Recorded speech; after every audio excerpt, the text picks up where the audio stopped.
નમસ્કાર, હું છું પ્રિયા અને તમે જોઈ રહ્યા છો જનતા કી જાણકારી ન્યૂઝ। નજર કરીએ આજના સમાચારો। સુરેન્દ્રનગર સહિત સમગ્ર ઝાલાવાડમાં પત્રકાર ક્ષેત્રે આગવી ઓળખ ધરાવતા પ્રજાપતિ સમાજના યુવા આગેવાન ભાવેશભાઈ પ્રજાપતિનો જન્મદિવસ ઉજવાયો હતો। આ જન્મદિવસના પ્રસંગે પરિવારમાં આનંદની લાગણી છવાઈ જવા પામી, જ્યારે સુરેન્દ્રનગર જિલ્લાના છેવાડાના માનવી સુધી અને તેમના પ્રશ્નોને વાચા આપવા તેમજ સત્યની સાથ રહી નાગરિકોને ન્યાય અપાવવા હર હંમેશ તત્પર રહેતા ગુજરાત સમાચારના સુરેન્દ્રનગર જિલ્લા બ્યુરો ચીફ ભાવેશભાઈ પ્રજાપતિ તેમના જીવનના 39મું વર્ષ પૂર્ણ કરી નવા વર્ષમાં મંગલ પ્રવેશ કરતા તેમના જન્મદિવસની ઉજવણી કરી છે।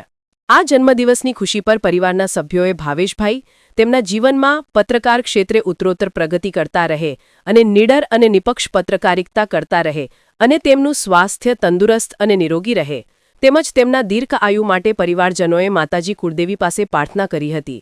તેમજ પ્રજાપતિ સમાજના યુવા આગેવાન નિડર અને બાહોશ પત્રકાર ભાવેશભાઈ પ્રજાપતિને જન્મદિવસના અવસર પર સંતો, મહંતો અને રાજકીય તેમજ સામાજિક સંસ્થા અને પ્રજાપતિ સમાજના અગ્રણી આગેવાનો તેમજ ઇલેક્ટ્રોનિક ટીવી ચેનલના રિપોર્ટર અને પ્રિન્ટ મીડિયાના પત્રકાર મિત્રો સહિત સુરેન્દ્રનગરના રિપોર્ટર મહેશભાઈ ઉતેરિયા અને તેમના પરિવાર તરફથી ખૂબ ખૂબ અભિનંદન સાથે ઢેર સારી શુભેચ્છાઓ પાઠવી હતી। સુરેન્દ્રનગર રિપોર્ટર મહેશભાઈ ઉતેરિયા।